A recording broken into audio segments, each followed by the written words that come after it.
பிஸ்மில்லாஹிர்ரஹ்மானிர்ரஹீம்.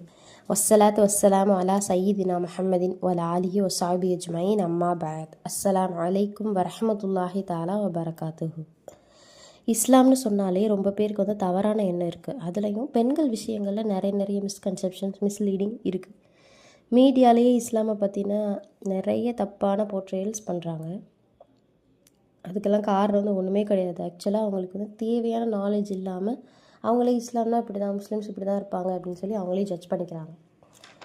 இந்த வீடியோவில் woman rights இன் இஸ்லாம் அதை பற்றி நம்ம பார்க்கலாம். இஸ்லாம் பெண்களை எப்படி பார்க்குது, யாருங்க ஃபஸ்ட்டு உமனை ஹானர் பண்ணது, ரெஸ்பெக்ட் கொடுத்தது? கிரீக்ஸா, ரோமன்ஸா, ஹிந்துஸா, ஆர் ஈவன் இயர்லி கிறிஸ்டியன்ஸ்? யாருமே கிடையாது. எந்த கல்ச்சருமே உமனை பேலன்ஸ் அண்ட் ஹானர் பண்ணி எந்த பொசிஷனும் கொடுக்கல. ஆனால் இஸ்லாம் தான் 1400 இயர்ஸ்க்கு முன்னாடியே அறியாமை காலம்னு ஒன்று இருந்த காலத்திலேயே இஸ்லாம் உமனை கண்ணியப்படுத்தியிருக்கு. நான் சொல்கிறதுல உங்களுக்கு நம்பிக்கை இல்லைன்னா நீங்கள் கூகுள் சர்ச் பண்ணி பாருங்கள், எந்த கல்ச்சர் உமனுக்கு ஃபஸ்ட்டு ரைட்ஸ் கொடுத்தது அப்படின்னு சொல்லி. உமன் ரைட்ஸ் இஸ்லாம் நிறைய இருக்குது. அதில் நான் இந்த வீடியோவில் கொஞ்சம் பார்த்துட்டு அதுக்கு அடுத்தடுத்த வீடியோவில் அதிகமாக நம்ம பார்க்கலாம். முதல்ல பெண்கள் உயிர் வாழும் சட்டம். குரானில் அல்லாஹ் சொல்லியிருக்கா, அல் இஸ்ரால கொலையை விலக்கி இருக்க நீங்கள் எந்த மனிதரையும் கொலை செய்து விடாதீர்கள். பெண்கள் விஷயம் மட்டும் இல்லை, முஸ்லீம்ஸ்னால் டெரரிஸ்ட் அந்த மாதிரி இன்னமும் சில பேர் அப்படி நினச்சிக்கிட்டு இருக்காங்க. ஆனால் ஒரு முஸ்லீம் அநியாயமாக ஒருத்தரை கொலை செய்கிறதுக்கு யாருக்குமே அனுமதி கிடையாது. ஒரு முஸ்லீம் அப்படி பண்ணக்கூடாது. அது முஸ்லீம்ஸ்க்கு ஹராம். அல்லாஹ் என்ன சொல்லியிருக்கான், கொலையை விலக்கி இருக்க நீங்கள் எந்த மனிதரையும் கொலை செய்து விடாதீர்கள். இந்த இதில் ஆண்கள் பெண்கள் அப்படிலாம் கிடையாது. இருவரோட உயிரின் மதிப்புன்னு, அதாவது இரு பாலருடைய உயிரின் மதிப்பையுமே அல்லாஹ் சொல்லியிருக்கான். பெண்கள் ஆண்கள் இரு பாலருமே உயிர் வாழ உரிமை அல்லாஹ் கொடுத்துருக்கான். இது கவர்மெண்ட்டில் 1994 கருப்பை சோதனை தடுக்கும் சட்டம் அப்படின்னு ஒன்று கொண்டு வந்தாங்க. அது எதுக்காகனா, பெண் கருவாக இருந்துச்சுன்னா அதை கலைக்காமல் இருக்கணும் அப்படின்றதுக்காக 1994 இந்த சட்டம் கவர்மெண்ட் கொண்டு வந்துச்சு. அடுத்து பெண் குழந்தைகளுக்கான தேசிய திட்டம் 1991 2000 பெண் குழந்தை கொல்லப்படாமல் இருக்கிறதுக்காக கொண்டு வந்துச்சு. 1990 இதை ஸ்டார்ட் பண்ணாலும் 2010 தான் இது சீரியஸாக ஃபாலோ பண்ண ஆரம்பித்தாங்க. ஆனால் இஸ்லாம் தான் 1400 வருஷத்துக்கு முன்னாடியே அநியாயமாக ஒரு உயிரை கொல்லக்கூடாது அப்படின்னு சொல்லி எல்லாம் சொல்லிட்டாங்க. இரு பாலருமே உயிர் வாழ்கிறதுக்கு உரிமையை இஸ்லாம் கொடுக்குது. ரெண்டாவது கல்வி, ரைட்ஸ் டு எஜுகேஷன். முஹம்மது நபி ஸல்லல்லாஹு அலைஹி வஸல்லம் அவங்க சொல்கிறாங்க, கல்வி அறிவை பெறுவது ஒவ்வொரு முஸ்லீமின் மீதும் கடமையாகும். என்ன சொல்லியிருக்காங்க, கல்வி அறிவை பெறுவது ஒவ்வொரு முஸ்லீமின் மீதும் கடமையாகும். இஸ்லாமில் உமன் கல்வி கற்பது அவங்களுக்கு ஒரு ஆப்ஷன் கிடையாது. அவங்க கண்டிப்பாக கல்வி கற்றே ஆகணும். இது பெண்கள் கல்வி கற்கிறது இஸ்லாமில் கட்டாய கடமையாக இருக்குது. இந்தியாவில் 1947 சுதந்திரம் கிடைச்சதுக்கு அப்புறமா கிடைச்ச நிதி உதவியை வச்சு பெண்களுக்கு கல்வி உரிமையை அரசாங்கம் வழங்குச்சு.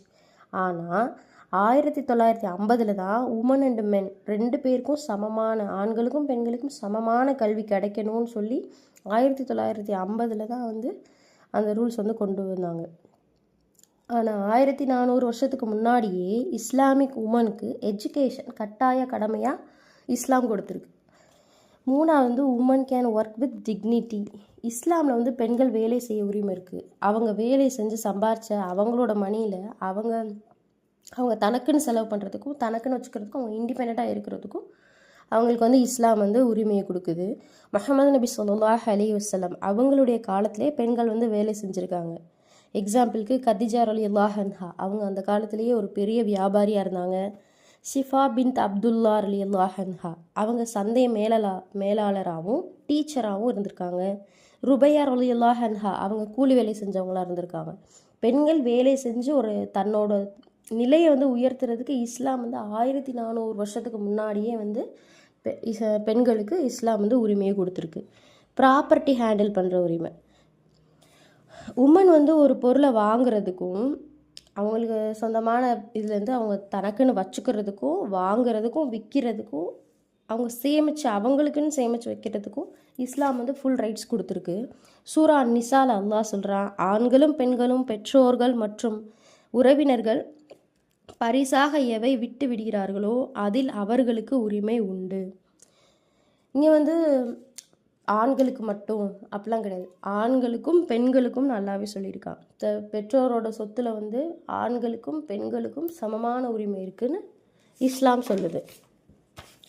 அது இந்திய அரசு சட்டப்படி பார்த்தோம்னு வச்சுக்கோங்க, 1956 ஹிந்து வாரிசு சட்டம் அப்படின்னு ஒன்று கொண்டு வந்தாங்க. 1956 அதில் 2 இந்து பெண்களுக்கு, அதில் வந்து இந்து பெண்களுக்கு சொத்துல வாரிசாக பெறுவதற்காக சட்டம் கொண்டு வந்தாங்க. ஆனால் நாட் ஈக்குவல் ஆஸ் சன்ஸ், மகன்களுக்கு சமமாக மகள்களுக்கும் ஆண்களுக்கு சமமாக பெண்களுக்கும் ஷேர் கிடையாது.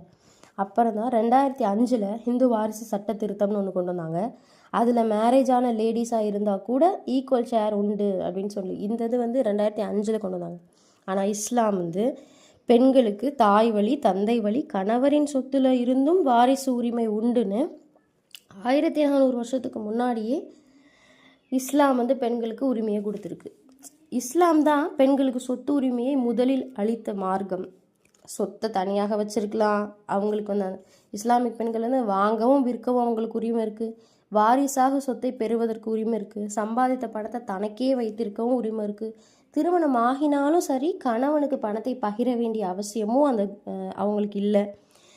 7th செஞ்சுரியில் 7ஆம் நூற்றாண்டில் எந்த கலாச்சாரமும் பெண்களுக்கு இவ்வளோ உரிமைகள் வந்து வழங்கலை, இஸ்லாம் மட்டும்தான் கொடுத்துருக்கு. இன்னமும் நிறைய ரைட்ஸ் இருக்குது. நம்ம அடுத்தடுத்த வீடியோவில் அதை பற்றி நம்ம பார்க்கலாம். இப்போ இதெல்லாம் கேட்டதுக்கப்புறமும் இஸ்லாம் வந்து உமனுக்கு வந்து இன்ஜஸ்டிஸ் பண்ணுதுன்னு உங்களுக்கு தோணுச்சுன்னா, நீங்கள் எது பற்றியாவது உங்களுக்கு தெரிஞ்சுக்கணுன்னா நீங்கள் அதை பற்றி கேட்டு நீங்கள் கமெண்ட் பண்ணலாம். இன்ஷா அல்லாஹ் நெக்ஸ்ட் வீடியோவில் பார்க்கலாம். அஸ்ஸலாமு அலைக்கும் வரஹ்மத்துல்லாஹி தஆலா வபரகாத்துஹு.